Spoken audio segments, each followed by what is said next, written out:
So let me start it, guys. Maybe people were joining. That's fine. So first of all, thanks, guys. Thanks for joining the session on time. And this is Shiva. So I'll just take a minute of yours.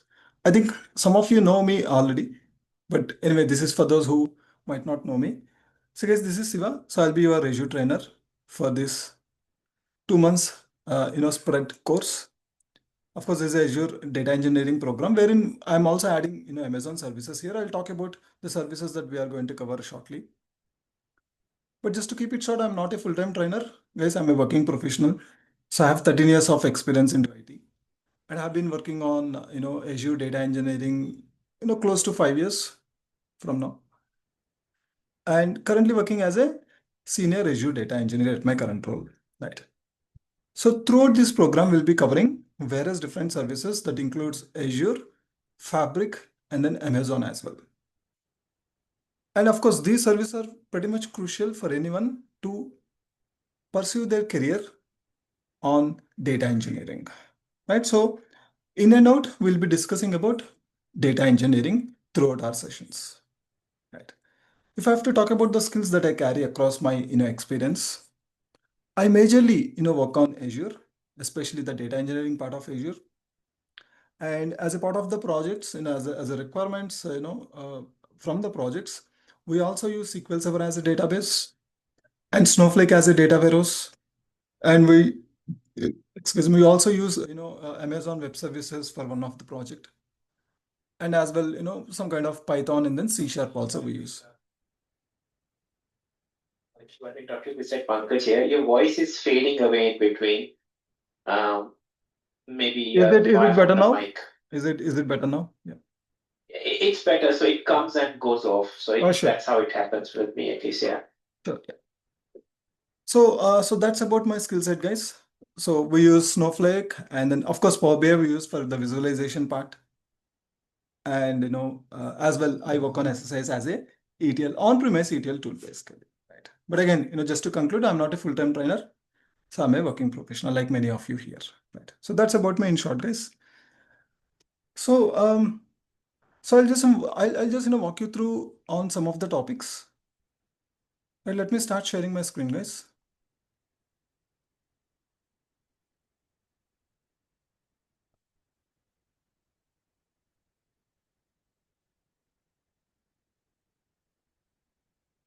Yeah. Can someone confirm if you could see my screen? Yes, sir. Your screen is visible, sir. Oh yeah, thank you. Yeah. Yeah, Siva. But again, your voice is low now. I didn't speak anything here. Okay. Okay. So now, so let me start the slideshow.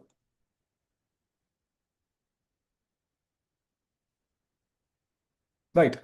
So what are we going to discuss now is all about data engineering using Azure, Fabric, and then AWS. But majorly we'll be traveling on Azure. But anyway, like I've said, I'll shortly, let you know what are all the services that we are going to cover, and I'll see if there are any questions that you wanted me to cover. Right. So let's, talk about some points today. So yeah. So what is cloud computing? Benefits of being on-premise versus cloud. Introduction to Microsoft Azure. And what is data, right? So that's where we are going to stand on, right? And what is Fabric? And also we'll little talk about the services that we are going to cover on Amazon as well, basically, right? So before, we talk about on any cloud computing platform like Microsoft Azure, AWS, Google, blah, blah, blah. First, let's try to understand the very basic concept that we have. That is nothing but the cloud, right? See, say if you are able to connect to any server, see, let's say we are in the organization and then say, we have connected to your mission, and say if you are able to connect to the server which is located on your organization premises, and say if you are able to connect to any other mission and let's say copy some data out from that particular mission and then maybe install some application on your mission, and say if you are able to connect to the database even without internet, let's say you are connected to the LAN, local area network, and if you are able to perform those activities even without internet, see guys, that is considered as on-premise, right? That is considered as on-premise. Let's say if you are able to perform those activities only with the internet. Let's say without internet, if you are unable to perform them, mostly that is cloud.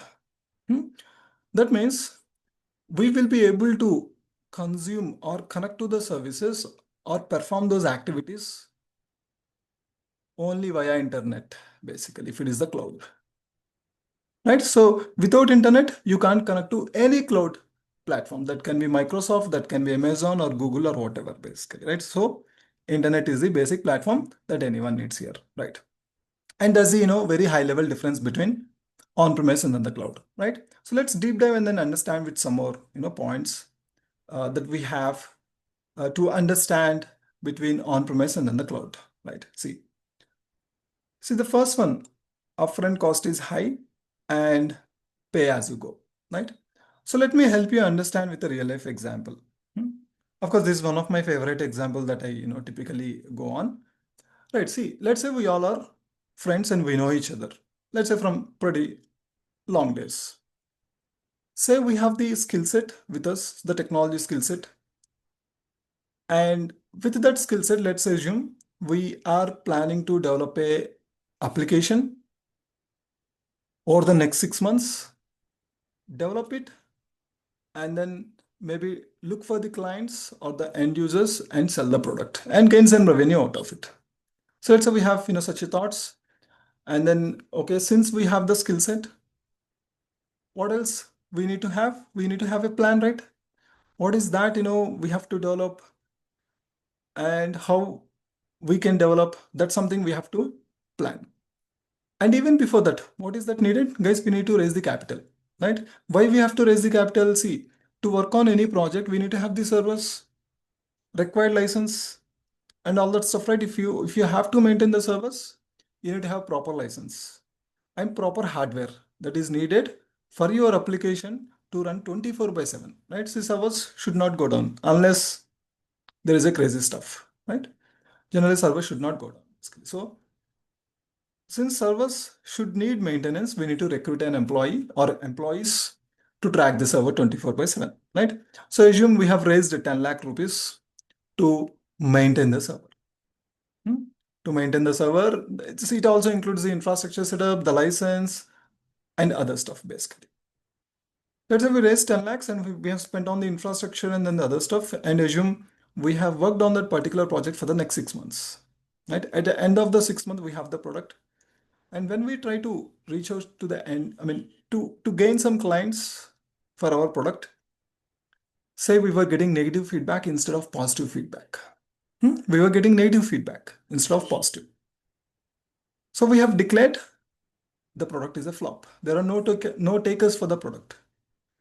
So if the product is a flop, what will happen to the capital that we have raised? So it is waste of money, right? So that's how, on-premise will be in some of the cases. I'm not saying, in every case, basically, but at least in this scenario or the context that I'm discussing, yes, that's the case. So I have kind of lost, or we have kind of lost because we have worked together. We have lost 10 lakh rupees. Let's take the same scenario to the cloud. See, cloud works on pay as you go. That means we will pay only for the consumption that you do. Let's say if I consume or if I have used these services only 1 hour today, I'll pay only for 1 hour, not for the entire 24 hours. And let's say for the entire month, let's say for the month of July, let's say if I've utilized the services only for 30 hours, I'll pay only for 30 hours, not for the entire month. Right? So that's the benefit you have on the cloud. And cloud, if you have to, work on any project on the cloud, there is no wait time that you have to go by. No infrastructure headache, no licenses headache, nothing of that sort. Create an account on the portal or on that particular cloud computing platform, and then start working on the project without any delay. Right away, we can start working on the project the moment we create the account. Right. And also take the same scenario. So for the next 6 months, we have developed the product, right? And at the 6th month, we have the product on the hand that is developed on the cloud. And again, the same context, when we reach out to the client, we get a negative feedback, and then we declared the product is a flop. So since it is cloud, since it works on pay as you go, methodology, will be paying only for the duration that you consume. Let's say for the 6 months, I have consumed for 2 lakh rupees or 2 or 3 lakh rupees, let's say, up to 3 lakh rupees. So how much is the loss here? The loss is only up to 3 lakh rupees versus 10 lakh rupees that we have lost on premise. So guys, there is such a difference. So the major point here is there is no wait time like we have on premise. In the on premise, we need to first set up the infrastructure, right? We need to recruit an employee who needs to maintain the server, all that stuff, right? It is on us. Maintenance is on us. But if it is the cloud, there is no wait time. That's a major difference, guys. And then the second one, third one, no automatic updates on on-premise. And of course, upgrading is not flexible. And if we go to the cloud, so I said automatic updates are in place and then upgrading is flexible. So what does I mean by that? See, because we all use online banking, right? Online banking like HDFC, SBI, and then so on basically, right? So if you might have observed, we get a message from our banker, maybe quarterly once, half yearly once saying that, dear customer, during this period to this period, our banking services will be down. Most likely, that occurs generally in the midnight, right? Say from 2 a.m. IST to somewhere 4, 5 a.m. IST. What do they do during that period? Why they have to take the service down? See, they may be upgrading their service, updating the infrastructure, fixing the bugs, rolling out new features, or applying any patch. We never know, right? Generally, they don't discuss, right? But the takeaway here is on-premise needs downtime. They have to take the application down to upgrade or update or bug fix or apply any patch. But on the cloud, no. Cloud doesn't need any downtime, right? So while the user is using the application, we can roll the updates behind the screens. The moment the user closes and open, they will see the updated user interface. And it is that simple, basically. It doesn't need any downtime. And the last one in the list, data cannot be accessed remotely and then data can be accessed remotely, right? So what do I mean by that? You see, we all, work from home, right? Could be hybrid model or permanent or, whatever be the model is. But how do we connect to our organization servers just by sitting at the home? Via VPN, right? Virtual private network. So that's what we use. But VPN comes with restrictions. Some limitations also that comes with. But whereas on the cloud, you can sit anywhere in the world. You can use any electronic device that is connected to the internet, be it be laptop, be it be mobile phone, be it be tablet, be it be your maybe desktop system. You will be able to connect to the data that is on the cloud and you will be able to access it, right? So it comes with very less restrictions, right? But whereas with VPNs, it comes with restrictions. I guess that's a major difference that I would like to highlight. Right. And guys, I'll open the last 5-10 minutes for the questionnaire. So if you have anything, please make a note of them. And please raise your hands. So I'll just go by first come, first serve basically. Yeah, sure. Now let's talk about Microsoft Azure, right? So what is Microsoft Azure? Okay, boss, now we understand the cloud and then the on-premise. Now tell me what is Microsoft Azure? See, guys, it's a public cloud computing platform. That means people like us are public to Microsoft, right? So that means people like us can go ahead and then create the account and then start using their services, right? Public cloud computing platform. So on that particular platform, we can create the accounts, right? So yes, Microsoft supports 200 plus services. Say like SQL Server, Data Factory. Of course, I'll list some of them shortly, but yes, just keep this point in mind. Microsoft Azure supports 200 plus services. So like I've said earlier, let's say if you have to develop a brand new project from the scratch, yes, you can as well make use of Microsoft Azure to do that. Or let's say if you have any application that is running on-premise, let's say from last 5 years. Let's say you have an application that is running on-premise from last 5 years. You can as well migrate that to the cloud, right? It supports both of the approaches. You can start working on a brand new project from the scratch, or else you can migrate the existing application to the cloud. Right? So that's a wide variety of services that they provide. Right? Now let's talk about the major service for data engineers like us, guys. one of the major, I would say.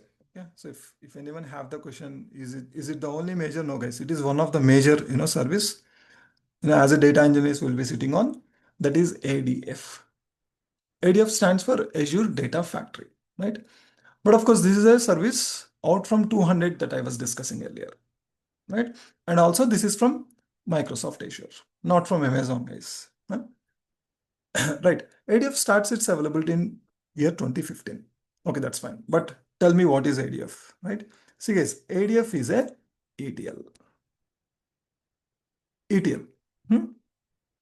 Okay, now what is ETL? E stands for extract, T stands for transform, L stands for load, right? So that's the full form of ETL: extract, transform, and then load, right? Now let me help you understand with a very simple example, layman example, right? See, say you plan to read a book. I guess layman example I'm giving is, say you plan to read a book. Of course, you have the book in the rack at your home. See, what you have to do to read a book, you have to walk to the particular room, particular cabin, and take the book out from that particular cabin. Hmm? So that can be considered as extract. Extract means you pick the book from the particular location. See, what you will do after picking the book, you will open the book, you flip through the pages and then read them, right?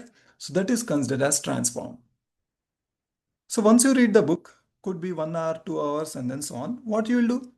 You will not keep the book with you forever, right? You will not keep the book in your hand forever. You have to place the book back. Could be in the same location or could be in some other location, right? But ultimately, we place the book back. So that is called as load, can be considered as load, right?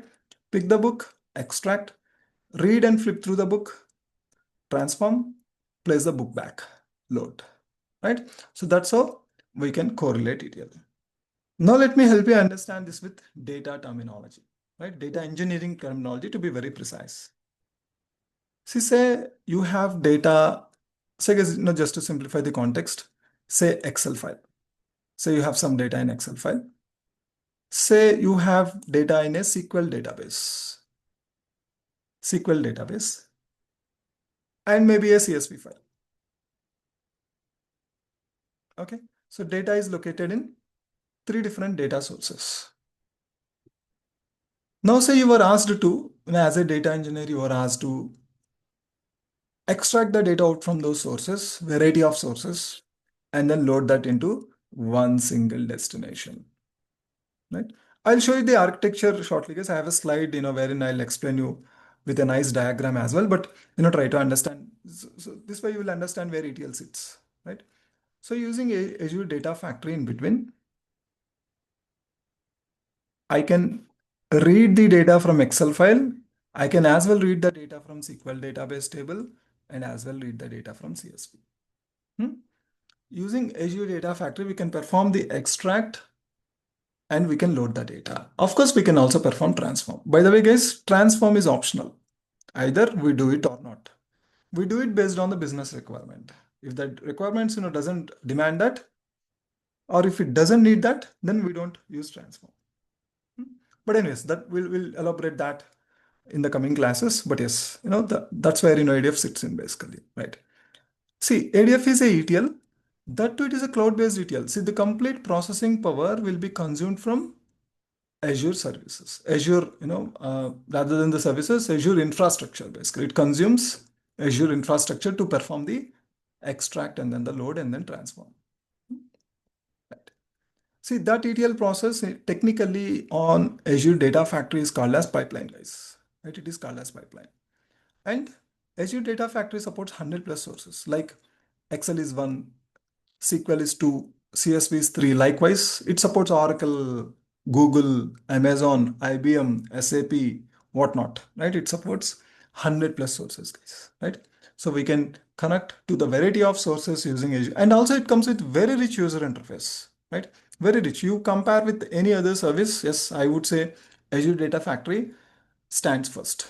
Of course, it's my personal experience, I would say, because I've worked on different tools and services as well, but I definitely like ADF than anything else, right? Of course, we can build very complex, ETL process as well using Azure Data Factory. Right. Okay, so we have been talking about the data. Okay, let's try to understand what is data, right? Of course, it will be very basic. See, what is data, guys? Data is information, right? So the information can be in the form of numbers, text, images, sounds, and then so on, anything, right? And data is a unprocessed information, and also it keeps on evolving, right? See, we are connected on the Zoom. That means we are generating a lot of data. Where the data is getting saved, it is saved on the Zoom servers, right? Zoom servers. That means I am continuously, and of course we are continuously generating the data, right? So data is everywhere. You tell me any application, service, tool, whatever you call them as, that is running on the laptop or could be any electronic device that is not generating data. Take your time, guys, right? So we'll be here for next 2 months. You tell me any application or any desktop application, mobile application, or standalone one, or any service that is not generating data, right? So data is everywhere, right? So that's where we sit in. So as a data engineering, we collect them, we store them, we clean them basically, right? And see why we have to do it. First of all, see, okay, boss, if I go back, see, data is in Excel file, data is in SQL, data in CSV. See, firstly, why have to load that into one single location? Anyway, data is there, in the distributed data sets, right? So why we have to load that into one single is, see, that's because to make the life of our customers or the clients in such a way they can consume the data and then take decision on their business. Say for example, right? So let's take Reliance Trends, right? So here, I think everyone should be knowing Reliance Trends. Of course, that's one of my favorite store. That's a different story. Okay, anyways, right? See, in Hyderabad or in South India, there are hundreds of Reliance stores basically, right? Reliance Trends stores especially. Say their manager who is sitting in Mumbai, wants to understand the sale of their specific store from Hyderabad. How he or she can typically get the data? Let's say leave about data engineering. He or she how can get the data? That particular person have to touch base with the store manager and then get the information, right? And there are hundreds of stores. The manager cannot sit in Mumbai and then call each and every store to get the information. And also there are varieties of information that will be available from Reliance Trends, right? So that's where we sit in, guys. So the data which is located in various different locations can be pulled into one single location using services like Azure Data Factory, right? So that particular manager who's sitting in the Mumbai can take business decisions on top of our data, or on top of the data that we make them pull or consume. Say for example, what is the sale of store number 1 from, say, Karnataka or Bangalore? Which color shirt is selling more versus which color shirt is not selling more, so that they can understand the numbers and then increase the inventory or change the styles of the particular shirt, and then so on, right? So such a business decisions can be taken using the data we keep ready for them. So guys, this is the architecture that I'm talking about. See, here I generally split that into 2 parts, right? One is data engineering. That's where we sit. We are going to learn, of course, and data analyst. See, let's understand the architecture. Say you have critical device data, say hospital, right? And financial data, say banks, and point of sale. Let's say you visit DMart, right? One of the popular store in India, right? Supermarket in India. Let's say you visit DMart. What you do once you pick the items from the rack, you get it billed, and then you get the bill to yourself, and then you leave the store, right? So that's point of sale, I mean to say here. So you can use Azure Data Factory here. And with Azure Data Factory, ADF, of course, my writing is bad with mouse, guys, but if you understand, as long as you understand, that's good, right? With Azure Data Factory, we can perform data ingestion. What do I mean by data ingestion? See, load raw data, load the data as is from the system. However, where it is in the system, load that into the destination, right? So that's something we can have with Azure Data Factory. Not only that, it also have the capability of data processing. Again, what do I mean by data processing? That means we can clean the data and then transform the data. And then we keep the data ready for the other teams like data analyst, data scientist, business analyst, could be SQL developers as well. So here, see, data analyst typically uses the reporting tools like Power BI, Tableau, MicroStrategy, and then so on, right? So they can use the data which we keep ready for them. Not only that, so data exploration, even data scientists can also consume the data which we keep ready for them. So that means, guys, we comes first in the data related hierarchy. Data engineers comes first, right? So in the morning, I was talking to one of our friend on the call. So this is the kind of discussion I brought in, right? So where do we sit, right? We sit first. Only then others comes into business analyst, data analyst, and data scientist, and SQL developers, and all those consumes the data we keep ready. Of course, they might have different roles as well, but majorly they consume our data. So guys, that's the architecture that I wanted to showcase, right? And the last one from my PPT, Fabric, right? So Fabric also one of the service which I'm going to cover, but again I'll list shortly on the services that we'll be covering, guys. So what is Fabric? Fabric is a unified platform, right? What do I mean by unified? See, look at here. In the Microsoft Fabric, by the way, guys, Fabric is little new to the market. So organizations have started exploring that, and maybe in the Q4 or maybe next year Q1, we might see projects rolling out on the Fabric. But I would say, if you ask me, it is not full-fledged being used by the organizations. Again, that's my personal thought or the experience that I've gained from my friends and then my students, right? But anyways, right, irrespective to that, what is Fabric, right? Fabric is a unified data platform. So wherein we can have data engineering related items. We have data science related items. We have data analysts like Power BI related items. That means, let's say if you have a team working on Power BI, let's say if you have a team of data scientists, let's say if you have a team of data engineers or SQL developers as well, they all can work on the same set of data using Fabric, right? So here we have the concept, I mean, of course, Fabric have the concept of one lake. So wherein irrespective to the domain that you work with or irrespective to the designation that you are at, all these different designations can use one single platform Fabric, because the complete data can be placed in one single location, right? So that's Fabric for us. But of course, they have integrated, like Microsoft have integrated, Copilot in their other products. They have also integrated Copilot in Fabric as well. Anyway, that's going to be a common, context in all Microsoft products, basically. I guess, that's, on the slider that I have, right?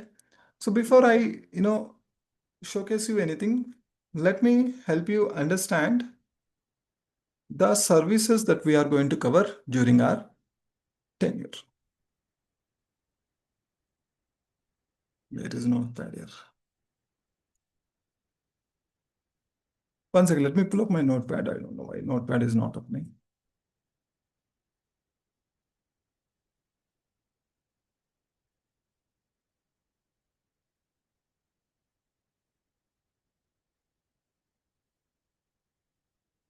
Okay, so now it has actually. Yeah. Okay, so I'm just going to help you understand the services that we are going to cover during the tenure, basically. So I'll just start with the Azure services. So we'll be talking about the fundamentals, and then we'll be starting with SQL Server, SQL database. By the way, database and server are different services, guys. Okay, on Azure. Anyway, I'll showcase you maybe on tomorrow or day after tomorrow's class, and we will talk about Data Factory, Databricks. Guys, in Databricks, we'll be talking about Python, PySpark, Hadoop, cluster.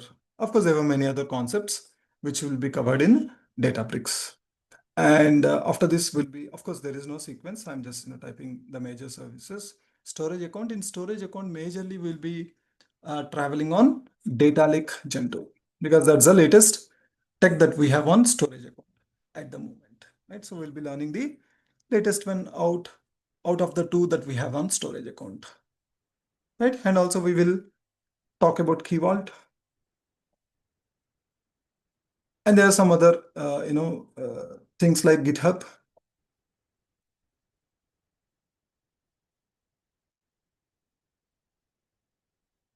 Resource group, tax, cost management, very important for us.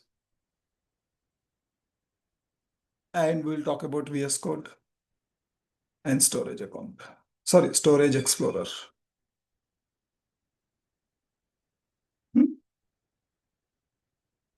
And logic apps as well. Sorry, I missed it. In the data factory, we'll also be talking about the other service called logic apps. Right?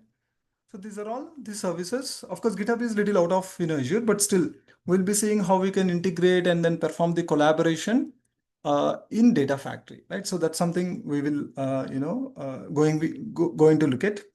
And other than that, we'll be also looking at, like I've said, Microsoft Fabric. Right? So these are all Microsoft services that we'll be covering. By the way, GitHub is also from Microsoft. Maybe most of you must be knowing it, but this is for those who might not be knowing it. GitHub is also from Microsoft. Right? Other than that, so for the first time, guys, I'm adding because I wanted to have my students know AWS as well, right? Amazon Web Services, right? In AWS, I'm adding 3 services: IAM, Identity, Access Management, Glue, and then S3. S3. Simple storage service, right? So these are all the 3 services.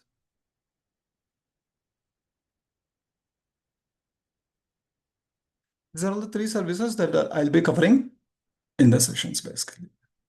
Like I've said, for the first time, I'm adding. But of course, I'm working in my organization, but that's something I'm translating to the training, basically. And also, guys, at the end, I'll be walking you through end-to-end project detailed explanation. Like, as a senior Azure data engineer, how do I get the work? How I break up? And more importantly, why you have to learn so many different services? Can't I learn 1 or 2 services and then survive in the market? Why one have to learn so many different services, right? So that correlation is something I'll also help you all understand at the end of the sessions. And yes, as a senior data engineer, how do I get the work and how do I break it up and then how do we solve it and then share between the team? And like I've said, end-to-end project explanation will be there for sure. And also I'll be sharing a data set as well. I guess before I open for questions, right? I'll just showcase you the portal, how a typical portal looks like. And let me pull up my browser. And by the way, browser will be accessed via, sorry, portal will be accessed via browser. I think I've said it the other way. Right. So portal.azure.com is the URL, where we can access the Azure services.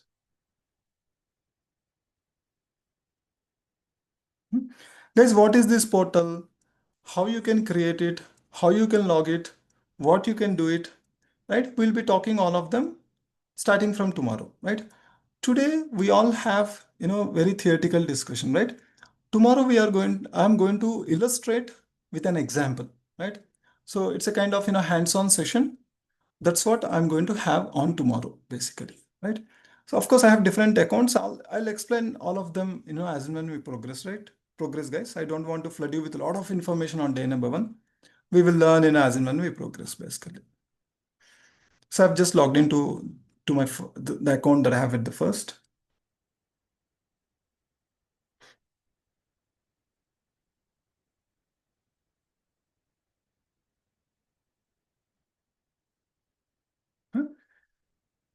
I guess, this is how the portal looks like.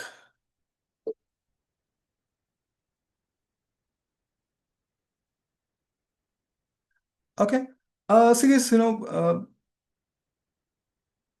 of course, there are various approaches, but I'll guide you, how you can create it, what you can do, and then so on. But anyways, so I'll just talk about it shortly. But yes, guys, this is how an Azure portal looks like basically. So wherein we can create the services, that we wanted to have, of course, as a part of the project, and then typically we can work on it, right? So like I've said, tomorrow I'll take a simple scenario. It's like a kind of hands-on session. That's what I'm planning for tomorrow, so that you will understand what typically how typically we can perform an ETL, a simple ETL using Azure portal, because ETL is our core concept, guys. Core concept for any data engineer, not only me, any data engineer you take on the earth, that's a core component concept as well, of course. So that is something I'll showcase you on tomorrow. So yes, that's at higher level. This is how it looks like basically. Right.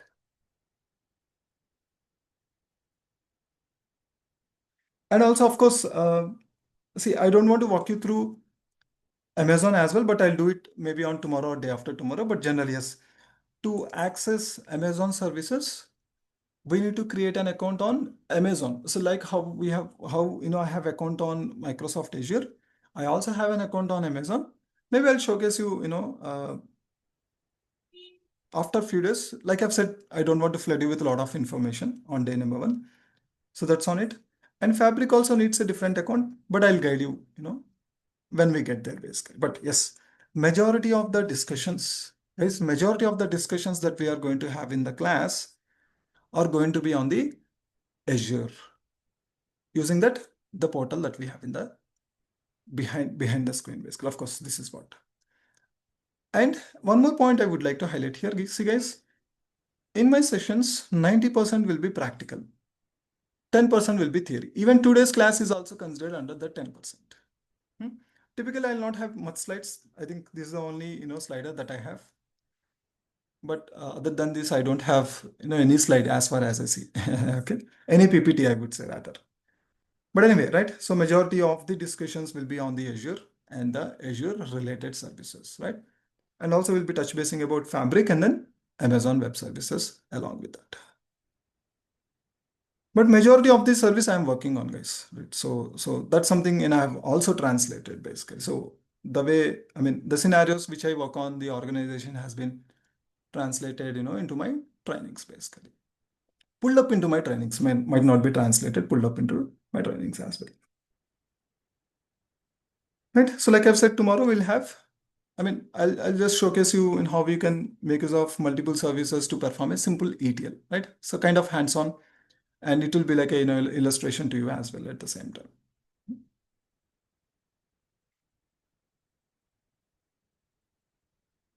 Right. So guys, maybe I'll open for questions. If you have any questions, please raise your hand. Maybe I'll try to address them basically.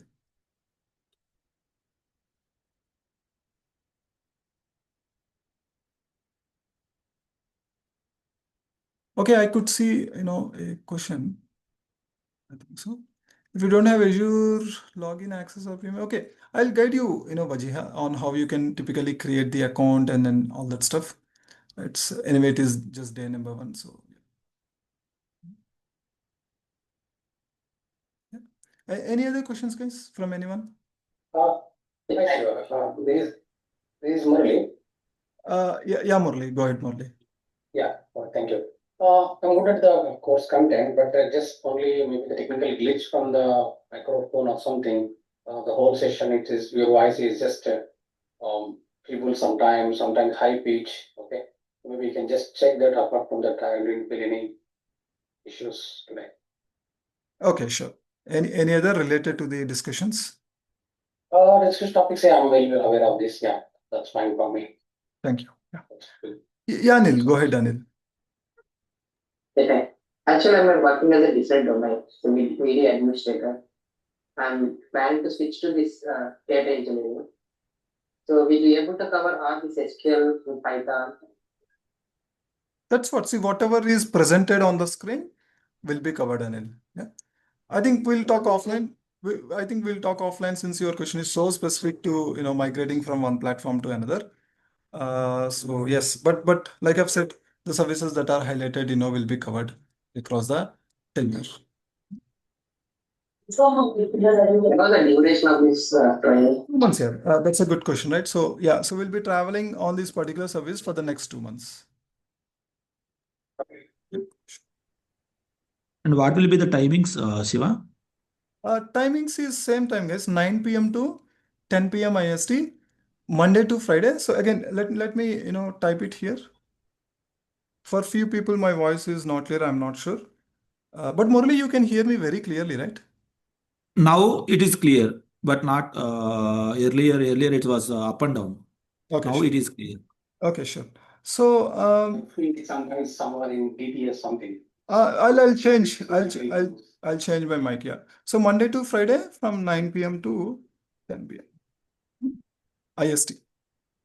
Yes, no, Okay, that's and what. Shiva, one more thing. Okay, here content is we have Databricks and Fabric, Data Factory, and all services and these things, right? So how you are going to take like which one will be like first topic and how it will be? So Data Factory will be the first one, or how you are going to take it? See, here typically I did not type in the sequence, but typically I'll be starting with fundamentals, SQL Server Database, Factory, and Logic Apps, and yes. After Logic Apps, we'll be going by storage account, Databricks. Yes. But just to keep it short, yes, we'll start in this particular order. Right? After this, we'll have storage account. Anyway, see, I'll be creating these services according to the flow, right? So maybe I'll not Okay. start with Fabric because that comes little later. It have to come little later, right? So there is a order that we have to go by, right? So anyway, you will be understanding that as and when we progress, basically. Yeah. And what about this Databricks who does not have coding background? Mm-hmm. See, guys, here we will be learning from the scratch. So, sorry, Shiva, sorry to interrupt on this particular question. So But we it was are. my first, We it are. was my Let me question. please, Mani. Let me first complete that, and then I'll take your question. So the question is on the Databricks. First, let me complete that, right? See, we'll be learning from the scratch, guys. Not necessarily that you have to have some knowledge on the Python or PySpark already, because I'll be helping you understand all these concepts on the Databricks from the scratch. What is Databricks? What is Python? What is PySpark? To what extent we'll use in data, engineering is something is also we are going to learn. But anyway, just to highlight here, we are not going to learn the complete PySpark here. We'll be learning the PySpark that is needed for the data engineering subject. Okay, hope that makes sense. Yeah. Got it, Shiva. Thank you. Shiva. So, regarding this Azure account, right? So, do we need to buy any services or the billing thing There is a for free trial. practicing? There is a free trial, guys. On the creating the account, I'll guide you. Just hold for 2 days. Most likely on day after tomorrow. That's the discussion I'm getting into. So the time I'll give you very brief detail about how you can create the account and then so on. But just to keep it high level, guys, as there is a free trial account that you guys can create. Okay, so and is there any labs that we can practice, or it has to be on our own? On your own, because I can't provide it, because see, if I have to provide to someone, it have to be an organization account. So it's not a straightforward process, right? But I'll guide you. There is a free trial. It can be created very easily and can be used for the practice. But guys, again, there's the same questions that I'm getting, from multiple candidates. Don't create your accounts now. Now is not the right time to create your account. Just wait for my call. I'll tell you when is the best time to create the account. That time you can go ahead and then create it. But again, I'll help you with the process. Don't worry. Yeah, Mani, go ahead, Mani. My question was related to the same, the Python and PySpark actually. I just started, trial course related to this fabric and all. But after seeing the Python and PySpark, I just dropped it because like I was literally very, very, I even don't have any knowledge regarding the PySpark and Python. So I just see a few examples where people use Databricks and ADF, where they'll be writing Python and PySpark codes in the notebook to transform data from somewhere to somewhere. So I need to know basically what, as per my understanding, it literally takes 10 to 15 days to at least understand the basics of Python. So to what extent you will be keeping some time to train us regarding PySpark, Python, or SQL Spark, or all those things. So like I've said earlier, we'll be traveling on the PySpark and we'll be learning the content of the PySpark that is related to the data engineering. But you have no other alternative, guys. Even though you are scary, you are not intended to learn. So nobody can help with that. But yes, we need to have PySpark only on the Databricks. We don't need PySpark on any of the other Azure services, right? So let's say if I remove Databricks from here, say for example, I'm just giving an example. If you remove Databricks from there, you don't need any programming languages like Python or PySpark in any of these services. You don't need it. So that particular knowledge is only needed in the Databricks, right? But again, we'll be learning from the scratch, and I'll be teaching you on what is important for the data engineering, basically.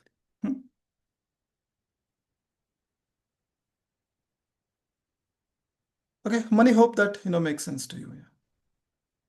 Yes. Sure. Perfect. Right. And as guys, we'll be recording each and every session and will be shared, after the class, basically. Huh? On the groups, I can't comment at the moment. So maybe I'll see, based on, how far we are going, maybe I'll be able to comment it only later. But for now, there are no groups as such. See, discuss in the class now. So we have a very nice Zoom meeting. We have many friends here. So discuss in the class, right? So that even others also will be able to understand, basically. Huh? Yeah. Sure. Yeah, hi Shiva, I have one question. Yeah, Madhu. Yeah, go ahead, Madhu. What is your question?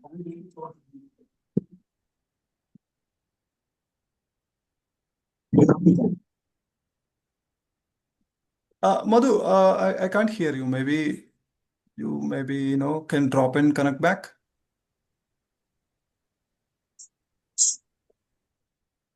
Yeah, Murli, you have anything? Yeah, Siva. Siva, is that daily 1 hour session or is that 2 hour session? So like I have mentioned here, and also like I've said earlier, Monday to Friday, 9 p.m. to 10 p.m. 1 hour. Okay, so maybe it is not relevant to this particular thing. Do you have Okay. any fast track course like weekend, like 4 hours, this kind of thing? Do you guys providing that? No, I'm not providing that. So Okay. I have only this It's batch. only 9 p.m. to 10 p.m. every day. Yes, Monday to Friday. absolutely.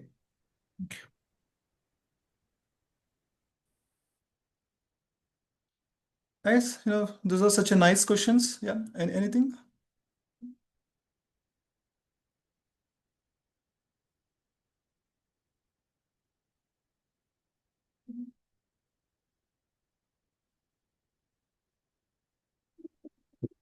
Yeah, this is Andy. I have one question. Will you Sorry, may I know who's this? this is Anji.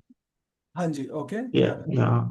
Will you help me to prepare the interviews and how to apply, how to approach? Because of this is very new technology for me. So will I'll you? talk to you on this offline, Velpo. Yeah. Yeah. Oh.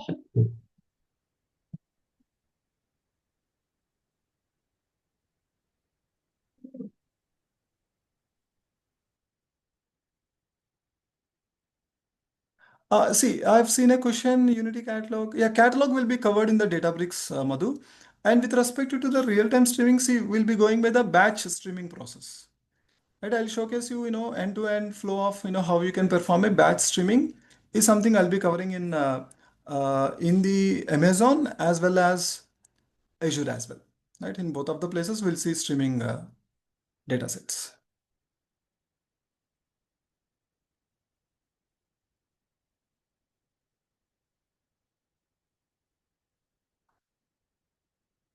Okay, guys, any more questions? Yeah. So like I've said, guys, I'll stop it here today. So tomorrow I'll be, walking you through a simple example. I'll explain you what is that, how you can use the services that we have, on the portal. And then I'll showcase you that particular example, and then we'll move to the different subject. Till then, have a great day, guys. And I'll catch you all tomorrow, same time, guys. Same time, yeah, 9 p.m. Thank you. Thank you. Thank you.